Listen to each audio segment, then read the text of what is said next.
right, thanks so much. It's always tricky to have the session right after lunch, but I think there's still a lot of energy in this room based on what we've heard so far. I'm very happy to have some of our guests who are based in UK and some flew all the way from Singapore just a couple of days ago.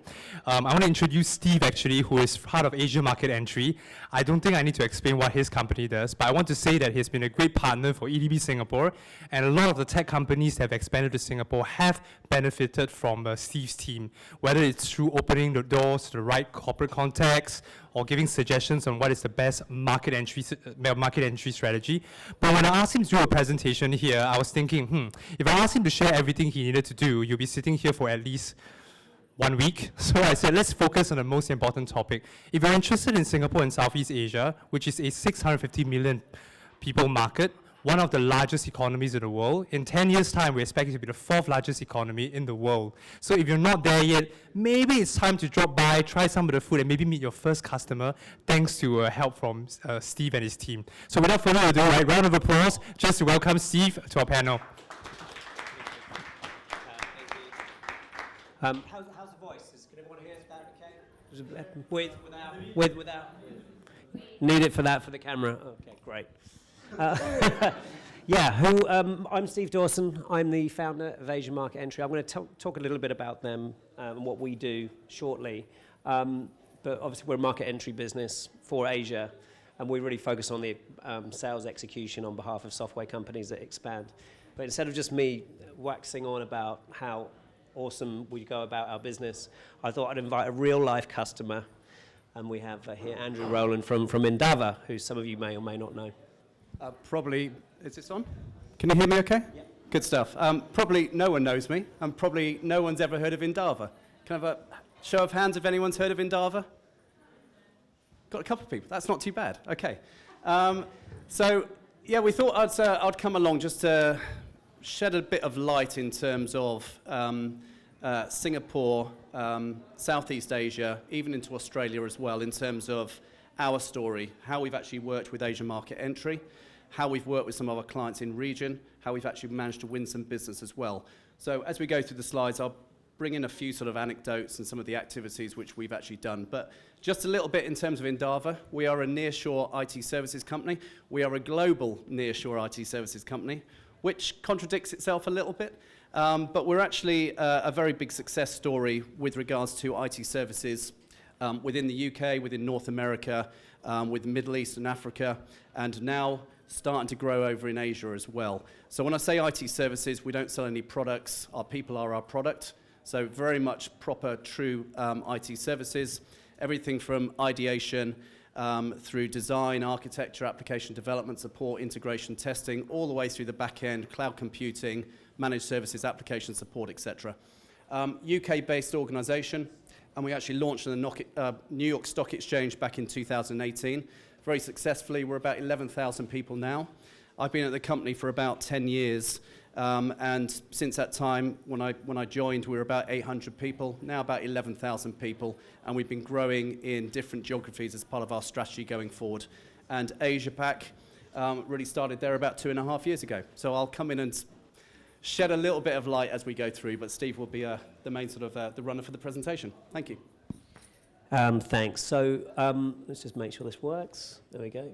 Sorry. Here we go. So look, this is just a bit about our credentials. I won't read this for you because you've all got eyes. I really wanted to tell the story about how this came to be. So I'm from the UK. I'm from West Sussex originally, and 10 years ago was asked to go to Asia with an Irish software company in the life sciences industry. And I was going to be moving over there. I was going to be a one-man band and basically had to build up a region, and I wasn't getting any headcount at the time. We were looking to get acquired. And I arrived, I was first on the plane. I was really dead keen to go to Asia. Who wouldn't? It was exciting. I just really wanted to do it. But then I arrived and just realized just what an undertaking I just signed up for. And it was it was a fantastic ride, 4 years of it in the end. And we got hugely successful in the end, but I still didn't get any headcount. And it was just exhausting to do that on my own across not just Southeast Asia, Australia, Japan, and whatnot. And I thought, wow, wouldn't it be great if there was a sales agency that could just help people in my position? I was lucky enough to at least be there, but a lot of software companies are not there. They don't know if they should be there because it's chicken and egg, isn't it? how do you go to Asia if you don't have customers or pipeline? You've got to get there somewhere. So Asian market entry was born to really help prove markets, get customers their first deal, certainly their first pipeline, first channel, distribution. And over those last 6 years, founded in 2016, we've become very well affiliated with EDB, DIT, Microsoft, Google, and a fair few others. And we're very proud of some of the customers that we've got, including Endava. So that's a little bit about us. Just a little bit of a recap about the region. You've probably heard quite a bit about this on some other sessions here, but the big picture headlines here is that Southeast Asia consists of 11 countries in total. If you weren't familiar, that's 11 in total. That is relevant when it comes to signing your first deal, because it basically means 11 different messages for 11 different markets. In a very short period of time, we're going to be, as Southeast Asia, one of the fifth or fourth leading region by GDP. So it's coming fast. We're seeing that most companies are basing themselves out of Singapore. COVID has been very kind to Singapore in that China and Hong Kong is somewhat, in a bit of a funk at the moment. And Singapore is very much the beneficiary of that. Singapore itself is quite a small market, but it's really the base for all of Southeast Asia. And in fact, I would argue for all of Asia itself. Okay.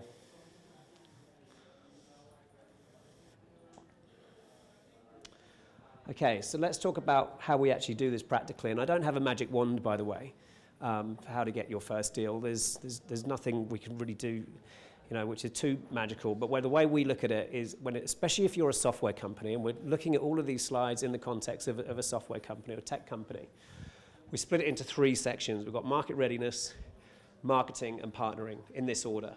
And I'll just talk about some of the things that we see and hear from companies that are coming to us on a weekly basis. So the first question I get asked a lot is, is Asia ready for our products? And I think that some of this is based on the fact that Asia, some time back, was seen as a bit of a laggard. It wasn't quite seen as being ready or, truly technology advanced enough to be able, or necessarily even having the spending power to buy some of the solutions that were out there internationally. But that's just changed. It's just changed upside down, especially in Singapore. There's a huge ecosystem of fantastic local startups. There's some really large companies that have come out of that. Grab's probably the latest headliner out of that, which just listed on the New York Stock Exchange. And also Asian companies, whether they're not in tech or not, potential end customers, they're all realizing that in order to compete globally, they have to spend big on the right technology products. They can't just buy local domestic vendors. That probably did happen, even as recently as 10 years ago. So a lot of the target market for any given software company is now really ready to spend because they know that if they want to compete on the global scale with Europeans and US tech giants in any industry, they simply have to buy best-of-breed software. And so that's just creating a fantastic market. It's still relatively, it has been historically neglected as a region, but what that creates is huge opportunity because in many cases there's still greenfield. You'll find that a lot of your competitors are not there yet. And the reality is that if you're not there, your competitors will be. And whilst there are still some challenges, especially around cloud adoption in certain places, it's not easy. But the question about is Asia actually ready for your product or not, the answer is probably yes. But maybe you want to talk about that from your perspective. Yeah, sure. So we asked ourselves the same question. Is Asia ready for our services rather than our products? And we asked ourselves the same question before we went into the Nordics, into Benelux, into the DACH region, and over the last sort of 5 years into North America, South America as well, where we've got a number of our delivery centers. So the answer straight away was we feel that services, especially from an IT services point of view, and within specific industry verticals, whether that's in payments, whether it's in finance, banking, insurance, telecommunications, mobility, services can repeat themselves from an IT point of view. So we already knew that we could sort of stamp something on. But it's where we then started working with Asian market entry, is just to understand what are the nuances, what's the cultural approaches, the process that we need to take, the communications, the relationships, the marketing side of things, to make sure we've all gelled those down, to make sure we have a really good sort of insight before we actually go full blown in. So that was a big part of it. And the other aspect which really sort of made us determined as well is that we work with some global players across those industries as well. And they were asking us, when are we going to have capability over in Asia Pac? And it's not just for us in terms of how we work and operate in terms of just having offices. So we've got offices now over in Singapore, we've got them in Brisbane, we've got them in Sydney as well. It's actually having that delivery capability. So it's not just all about the frontline communication and relationship with the customers, is what you can actually deliver from within region as well. So the part which we also had to look at is, what do we need to do to actually build up capable delivery centres over in Southeast Asia as well. And we're looking at, I think we'll come on to this a little bit later on as well, in terms of greenfield locations versus acquisitions. And it's been part of our strategy over the years is to do the majority of our growth is organic, so to do it ourselves. But we know there's some constraints, there's new things you have to learn within regions, especially within Singapore as well, to actually develop that. But up front, these are the type of things which we had to do to start off with, to say, you know, have we got the support from the organisation? Is there something which we can actually go and sell there across all of our industries, and take that as the first step before you actually take anything any further? Great. Oops. Just some of the red tape considerations to get to this first deal. It's all leading towards trying to get your first deal, but in order to trade, some certain things have to happen. You need to decide on the type of entity you need. If you want to have a bank account, it's going to take you some time. There's some pretty strict KYC, AML requirements that can easily add 3 to 6 months to your timescales. You also have to decide on the employment model and how you're actually going to go about payroll. And it might be a POE solution, professional employment organisation, or you might just decide that you have your own entities. But you can't necessarily do that in all 11 countries in Southeast Asia. So there's some pretty good options around hiring people across the region. You've also got to allow for the serious red tape of getting employment passes. You can't just assume that because you want to be in Singapore, you're going to be able to have someone come in and be approved. There's quite a lot of strict process. You've got to advertise the roles locally, and you've got to prove why that your person needs that employment pass and not someone locally. And that's, you know, that's really just Singapore really trying to protect their citizens, and I fully back that, to be fair. Also, don't underestimate the cost of relocation. This pandemic has been good for Singapore all up, especially with what's happening in China and Hong Kong. But what it means now is that there are so many people coming to Singapore, not least from China and Hong Kong, that the prices are just absolutely skyrocketing. It's becoming a real problem, so much so that I'm actually seeing quite a few expat friends of mine priced out and actually having to now move. That's the situation that we now face ourselves in. And also just the fact that the war on talent in Singapore is very, very real. It's really, really hard to hire, especially in tech. Even though we're in tech, we're actually hiring people in sales and, you know, across consulting or whatever. It's a bit more generic. But if you're looking for software developers and whatnot, yeah, be ready to face the fact that it's going to be very, very tough. And the sort of wage increases that's going on at the moment, it's you know, it's quite eye-watering. Just talking about some of the basics of, you know, how to actually get that first deal. I mean, obviously there's a few ways in which you can do it. There's direct selling, and that could be that you're going to either relocate people or you're going to hire people locally. A relocated person would probably need an employment pass. Hiring locally means that you obviously wouldn't. Or, of course, if you can trade online, well, that's great, and you can have a direct e-commerce motion as well. But nonetheless, that's one way. I'm going to talk quite a bit about partnering afterwards. Partnering means a lot of different things to different people. EDB is a partner in some ways. But when I talk about partnering, especially as a software company, I'm talking about the channel. I'm talking about referral partners, resellers, distribution, potential capability partners in the form of OEM. I've just got a big belief that if you're a software company and you want to scale in Asia, you simply have to partner. You could also sell direct as well, but direct selling is only going to get you so far unless you're very strong online. Or you can use third-party agencies like us, but it's not a sales pitch, but it is an option. I'm just going to jump in there for this one as well. So the partnering one for us is without a doubt the most important thing for actually going in region, in Singapore in this case, obviously. We were recommended to work with Asia Market Entry from other people who had before. You can either approach going into a new region as if you're a big, wonderful organisation which knows absolutely everything, or you can actually get some local flavours and proper contribution in terms of knowledge, cultural behaviours, things to do and things not to do, which is exceptionally important.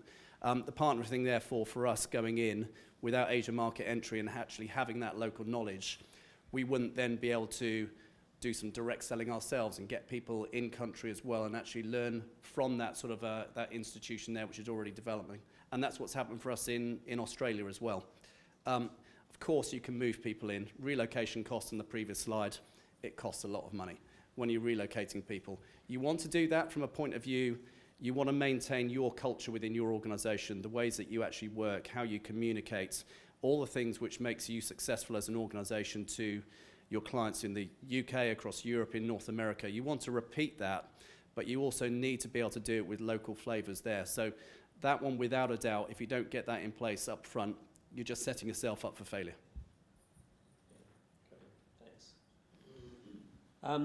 Another question that I get a lot is, surely we need to localize our product for the Southeast Asia market. And maybe you do. It's possible. It really depends on the industry, the kind of users that you're targeting, white collar, blue collar, where they're going to be based. And the reality is that the only way you're really going to find out whether or not you need to localize is to actually talk to your local partners and people on the ground as you're going through market validation exercises. But the chances are that you quite possibly simply won't need to localize. English is a very well-spoken language across all of the region, not least in Singapore, where it's one of the national languages. There are 4 national languages in Singapore, but English is one. But you'll find that actually as you go across other parts of the region, Philippines, for example, fantastic at English. Malaysia, pretty strong as well. It gets harder in some other places, but by and large, for your primary target markets, English is acceptable. And it's not to say you won't need to localize at some point for certain parts of your product, but it's nowhere near the big issue that I think a lot of software companies mistakenly make. You'll have some views on this as a software developer. Yeah, again, sort of repeating what I've said before, it's not so much the product or the service localization, it's the cultural localization, which is the most important part here. We could, and we have gone into region and being able to sell IT services. You can do that. You can go into region, you can sell IT software. A variety of different products across all different industries, you are able to do that. But it's the localization of actually the people who are there and actually dealing with the end customers. We know as part of our growth that it's not just about relocation of Indava or Indavans as we call them, or call ourselves, of just going in region. We know you actually have to adapt to the local situation. We know as part of the forward planning and for us to grow within region is hiring locally as well and sort of adapting those individuals into the Indava culture so we can actually sort of repeat things as we go further forward. Great.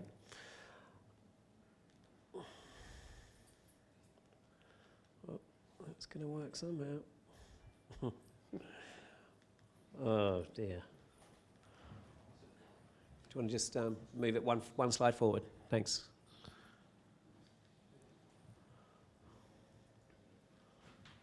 Oh, here we go. So I'm catching up now. Sorry. So just some barriers to entry to consider here for everyone, just to start to set expectations that it's not going to be fast, generally speaking, to get to that first deal.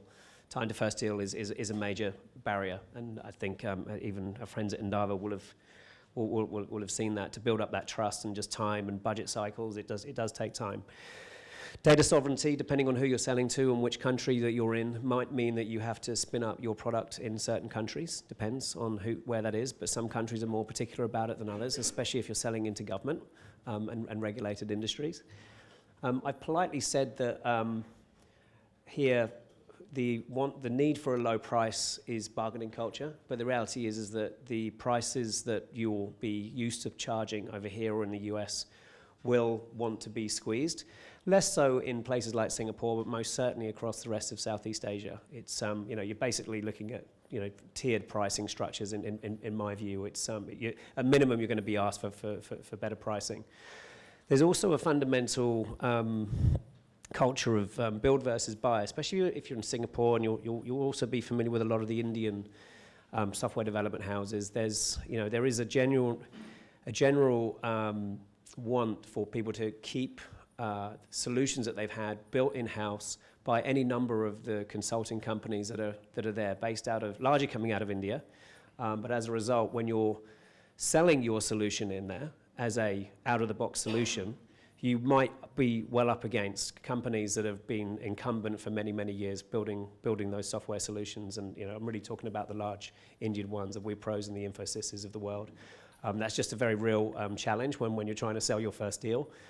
Also, the fact that it's just a vast, vast geography. It's just a long way to get everywhere. Just Southeast Asia, that's just about manageable. But from Singapore to Japan, 6.5 hours. Singapore to Sydney, 8 hours. Singapore to Mumbai, 5.5 hours. And the list goes on. And Auckland, 10.5 hours. So it just means that when you're going out there building a market, you've really got to have clear expectations on how long it's just going to take you to cover that ground. It just really does take time, and it's often you're just going to need to prioritize, especially if you're only going to put one person there. So I'm jumping on this one as well. So the time to the first deal, it's going to take some time, be perfectly honest. We sort of cheated a little bit because we actually took advantage of our existing clients globally, and we worked with them to make sure that we could actually present a capability locally wise, but actually then deliver services from maybe our Central and Eastern European locations or in South America, but just to start that process up with the sort of the local customers. And companies like Diginex, which were a customer of ours, it just meant that we had opportunity to actually fly in and fly out and build that relationship. And if you're able to do that as part of any process, that's always going to help to get things started. The build versus buy part, absolutely agree. We actually felt as an organization, whilst we have sort of a strategy as a company, maybe around sort of 20% of our growth comes through acquisition.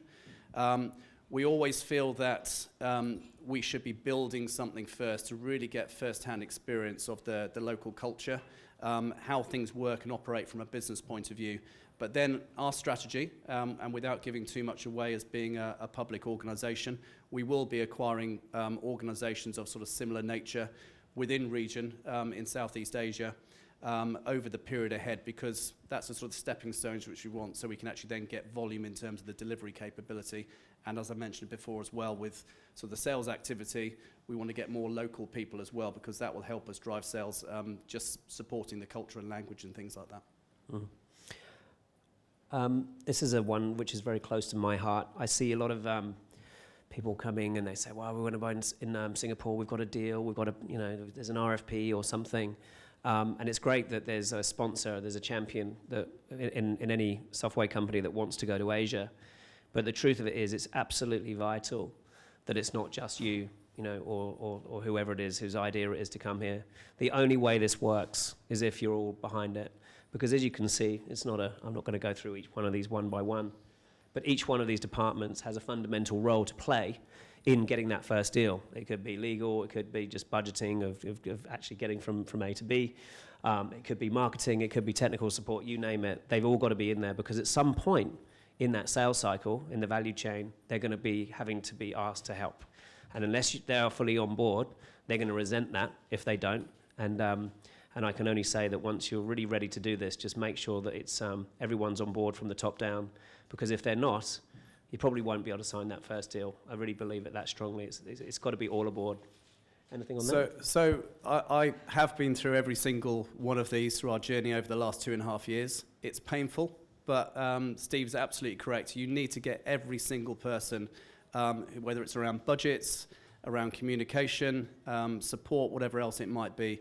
You do need to go through quite a big exercise just to get things started and make sure they're going to support over the journey as well. Any of these elements which are actually missing causes you problems. It generally does, genuinely does. The marketing side, though, there as well, it's a huge aspect. The pre-sales activity as well. It's a combination of all of these, but you absolutely need to get sign-off up to the highest level, but with the people who are actually going to be delivering this across the board. We actually looked at relocating a couple of individuals to start with, one from a delivery point of view to help with sort of the pre-sales and activity around that, so with their family as well, which creates a whole new aspects. of pain, sacrifices, and a lot of other aspects as well. And one of my sales team actually relocated there as well. Got a number of interesting stories about how he sort of adapted into the local environment, especially through a time of COVID, which was extremely difficult. A lot of time in hotels and stuck in them for quite a period of time. He actually had to go via Egypt for a month before just getting over to Singapore because we didn't have any direct passage from the UK at that time. So a lot of sacrifices involved with this as well. So you need to look at the mental side and the social side rather than just the work activity. It is a full sort of 360 basis. Yeah, and on that actually, and COVID obviously wasn't. I'm lucky enough to be good friends with both of those individuals now, but COVID was obviously just a bit of a curveball for everyone.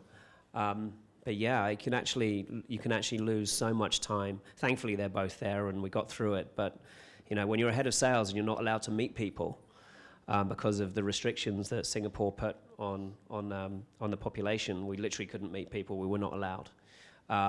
That makes selling very, very hard. You could meet actually. You could walk. You could meet people in parks, but that was the rule. And so Mike Young resorted to doing his business meetings walking along East Coast Park. I'm not sure whether he actually converted any of those deals, but I thought that was quite a novel way to do a business meeting. But that was the reality of COVID, and thankfully they've come out the other side. But you've really got to pay attention to people's well-being when they're moving their life upside down to be so far away. Okay, so moving on. So that's some of the baseline side of things that we looked at for companies to have in place. On the marketing side, the sum of this slide really is just to say that just because you've got a nice website with a nice story based on your home markets, you have to be respectful of the fact that there's 11 different countries here. Now, I'm not saying that they're all going to be target markets for you in Southeast Asia. There's actually 49 countries in Asia, believe it or not, as per the Atlas. That does include the Middle East, but it's a lot of places. And the reality is that just a single Asia marketing message doesn't really work, because even from Singapore to Malaysia, I can actually walk to Malaysia from where we are. It's that close. But you couldn't see more polar opposites of the type of pain points that there are, spending power, price parity, all of this, not to mention culture, language, and everything else. And so the truth of it is you've just got to accept that for the target markets that you're going to go to, you're probably going to need a specific marketing message for them. Now, I don't know what that's going to be for you in particular. You're going to know that better than I do. But you can't assume that the pain point that you're addressing at home is the same point that you're going to be addressing here. We had an example of an American company in the supply chain business or in warehousing, and they came over all big, and they were the leader in the market in America around warehouse management. But they came in with this whole big idea of how it was going to be amazing for saving labor costs. Well, guess what?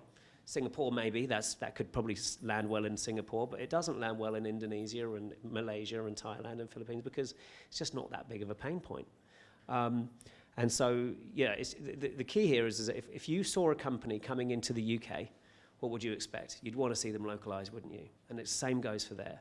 But you can't look at Southeast Asia as one. If you're going to go into Singapore and Malaysia, you better have two stories. And you better do your research, use your local vernacular, and use the different imagery and whatnot that you need to just to show that you've actually done your research. Because these, people in those countries, they're sort of over the idea of companies coming in with the big European or US story. You've really got to just do your homework. And it's not that hard. Just got to ask some questions and people will happily share and then just adapt accordingly. I'll jump in there as well if I can. So with regards to the marketing part here, this is again where we needed to get some advice and guidance about how to do marketing within region. We've got a lot to learn, let alone just around Singapore, but also from a Southeast Asia point of view. Just to make sure that, as Steve said, you have lots of case studies which you might have in the UK, across Europe, North America. You actually need to make them valid for the local region. Why should they be of interest? What's the value proposition which you're going to be able to bring to market? So these aspects are really important. The other part as well is how do you present yourself out to the local market? This is where Asia Market were able to help us from doing videos about Endava launching within Singapore and Southeast Asia, linking that into sort of LinkedIn and other activities.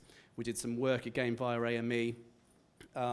with EDB in terms of a web presence there, which actually then, because of that article, gave us introduction to DIT, which we'd met over in the UK anyway as part of entering Asia.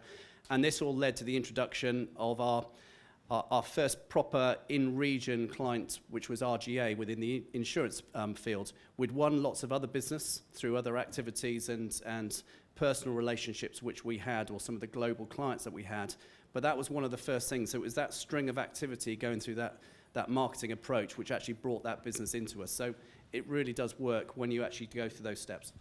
Yeah, and I mean, really, it's just also about this. There's one thing about having your marketing story and having everything look nice. That's great.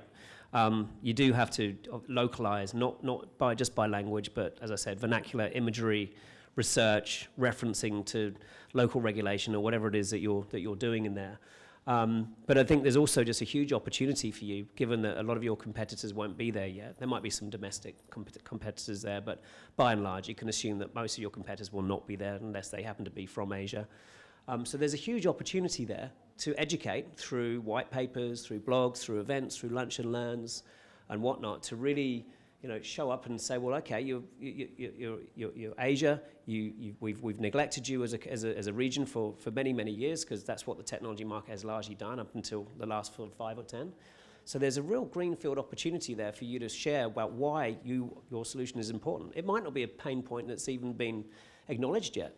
And so the way to do that, obviously, is through events, but through white papers, blogs, and just permeating that out through social channels, and also humanizing it with actual people behind it, especially in the absence of you having an office there, is really, really important. And you'll be amazed, actually, that Asians, as you will know, are extremely hungry for education. You can see that in the way in which people, certainly in Singapore, they just get educated from a very, very young age. So if you just put out thought leadership, it will be read and it will be absolutely consumed, and ideally will end up being pipeline at some point down the track.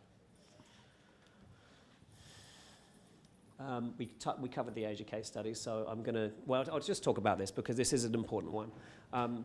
Yes, having success stories in your home market is a kind of a given. It's a bit of an entry to the party, really. You do need to have revenue and some evidence of success at home. If you haven't signed a deal in your home market, I would really question whether you should be expanding to a place so far away and like Singapore. You've just got to be realistic and honest with yourself on that. But so long as you've got some case studies, the next trick is, well, how do you then Asiafy them? What can you do? And you'll be surprised, depending on who your customers are. There's a good chance that they've got some users in Asia. It might be a holding company that might have an affiliation. It might be resold through a channel partner that happens to have a presence in Asia. So you can always find an Asia context. You've just got to search and look for it, and then just hang your hat on that when you're going out there. Because when you're there, having a case study is one, that's entry grade. But if you can start to really Asiafy that and really bring it to life in terms of how you're going to help them using some evidence, then it will go a very long way. Do you want to talk about what you... No, the only thing which I'd say on that one is you need to know what markets you're going to go after, what industries or what sectors. Not the sort of the pebble dash approach and just hope that you can go into Singapore and Southeast Asia and hope everything sticks. So you need to have a strategy and a direction for it. So when we looked at region, we felt that our capabilities and our experience was extremely strong within the payments channel, and there's a hell of a lot going on within payments within Singapore and Southeast Asia at the moment. So working with the likes of WillPay and American Express and MasterCard, VocalLink, and Nets and a number of other organizations as well. But also around the finance, insurance, and also the logistics point of view. So it's one thing to get all the case studies which are lined up with it, but it's just to make sure that you think they can actually stick there within the sectors which you've actually chosen. So within the logistics space, specifically around sort of shipping logistics, Singapore's got one of the largest ports, if not the world's biggest port in the world. Maersk is one of our largest clients within sort of the logistics space. So we needed to look at how can we use that in a case study, how can we make that specific within region, so we can actually start to get some generation. That's part of our strategy going forward, and we hope to actually win business around that in the future, again, without giving too much away. But you need to have that focus around specific industries with case studies, make them localized, And from that, you should then be able to sort of generate more communication and more opportunity. Yeah, and it stands to reason that all of this should be supported with a local landing page. It's pretty straightforward to do that. On your domain name, just create a landing page. You can do this reasonably easily. On the partner marketing front, this is a segue to the last section of this. It's really, at least if you're a B2B software vendor, which is generally the companies that we support, this idea of partnering, unless you've got very, very deep pockets, you're going to need to partner. And the first step to partnering is showing that you've got strength in partnering. So this will include just visibly showing that you can help your partners. I'm putting resellers, distributors in this bucket here, other services companies that can perhaps support your implementations. There needs to be a whole marketing story about that to show the resellers and system integrators in region that you're ready to support them. Because they've heard it all before, where companies come over, they've got cool products, great, but they haven't actually got any commercial model behind what a partnership might look like. And so you need to really think about what partnering is and be able to show strength through the website and through any other partner marketing collateral that you've got to show that you're really ready to help them grow their business. Because just by showing your product, which is no doubt, I'm sure, got a very useful in its at a capability level, the capability is fundamentally secondary to the fact that you need to be able to show that you understand partners, to show how you can help them grow their business. I cannot put enough emphasis on the importance of this, because partners are going to be key to it all. There's a reason why all of the tech giants out there, most of their revenue goes through channel. Microsoft, I think, is 97, 98%, but they're all generally 80% or above. And there's a reason for that, and it's fundamentally down to partners. So talking about partners, it's basically essential. And I know you've got some views on this, and different companies will have different views on what a partner is. I look at it, as I said, as go-to-market partners, but actually it could be DIT, it could be EDB, it could be investors, it could be all sorts. Because at the end of the day, what are partners really trying to do? They're trying to get us access to markets that we're not in. We're trying to save the need for us to have headcount in any of those other regions. And frankly, if you're unable to be in all of these places, and Asia's a massive, massive landmass, you better have people that have got relationships that have already done that, got that trust, got that credibility, people that have been in this space and have been selling to your target markets.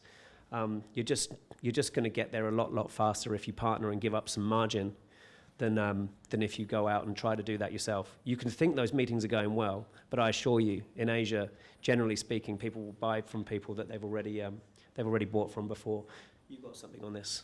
Yeah. So if you were to look at Endava from our current setup in terms of the majority of our business, so within the UK, within Europe, North America, we have something like 90% of our new business comes through from referrals, which is extraordinary. And I think it's the biggest selling thing which we put out to any new client which we're speaking to, because I think that says wonders about the quality of work which we actually deliver, that we're actually getting such a high level of referrals.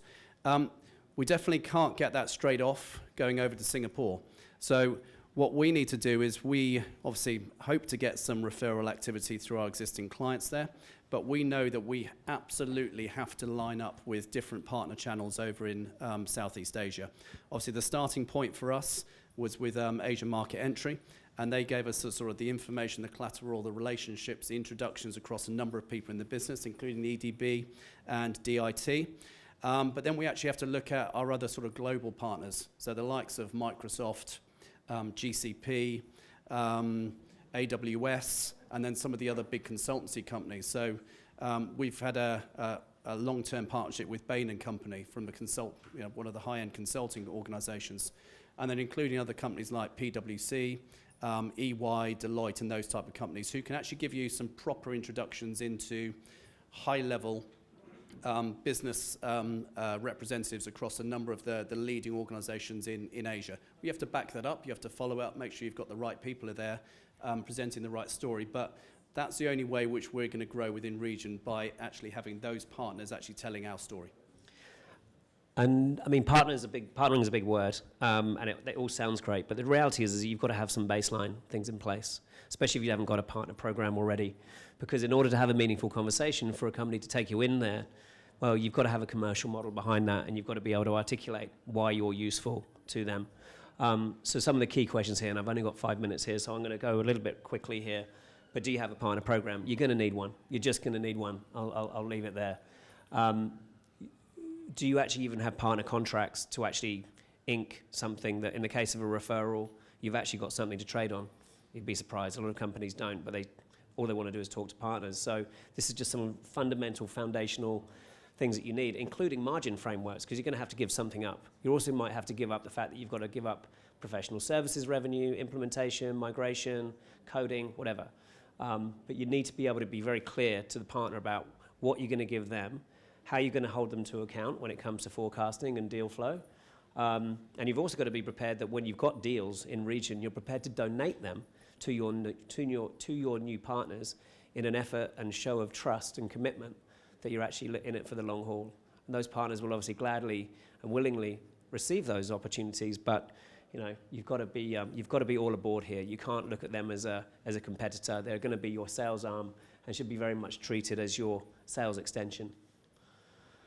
On the partner enablement piece, I just want to call out the first piece here. It's so important. It's some of our secret sauce. In order to get the most out of channel, I hear partners get a bad rap, I think. It's always the partner's fault why deals haven't happened or regions haven't exploded. But I think it's high time that software companies actually look at themselves as to why that is. And the truth of it is that most software companies have not taken the time to really understand the DNA of the sales structure of those sales partners that are out there. This is going right down into incentive plans, compensation models, KPIs. And once you understand that, then you're golden. But the reality is that each partner's got a different compensation plan. And by the way, they might have 10 different field sellers within there, and you've got to understand that. And the only way you're going to do that is by asking questions. So that sales incentive, that's what I call partner enablement. Partner enablement is not showing them a demo about how they can use your product and show it. Partner enablement to me is how you're going to help them grow their business and hit their quota, nothing else. Because until that happens, they're not going to walk you into their deals. And that's what you want. That's when nirvana happens. But you've got to ask questions and listen. And then just a few other points here. This is the last slide I've got here, so don't worry, Zillian, I'm good here. Just some thoughts about when you do come and visit, some of the things that to be aware of, and some of these might sound obvious, but you'll be surprised. Some of them just continually happen. Regular visits, well, that's a given. Of course, now we can. That's fantastic. You've got to be considerate of strict budget cycles. That's that's just a thing. And depending on country by country, they're extremely strict. And just because you've got this amazing solution, sometimes you just simply have to wait. You have to be respectful of entertainment choices. You can't just go out for a load of beers, especially in Muslim countries. That's kind of maybe you can, but you're probably best off starting with coffee. You should organise your meeting in Asia time zones. If you're trying to sell into Southeast Asia, please don't set meetings up for 7 p.m. Not the witching hour, but it happens. So you just got to make time, get up early, do what you got to do. It sounds obvious, but it happens. We're on the equator, so business casual is fine. Generally speaking, unless you're working in financial services, you don't need a suit. And so I just thought I'd mention that. Because of language and the different types of, the different countries and all of the different languages there, not everyone speaks fluent English. So when you've got really important points that you've got to hammer home after a meeting, you need to be very detailed in the fact that you're going to follow up with those important messages via email, because people love reading emails to understand. They're going to learn a lot more and understand a lot more when they're reading than just hearing it in a session. So if there's really important messages that you want to follow up, make sure you send these things via email. It's dead important.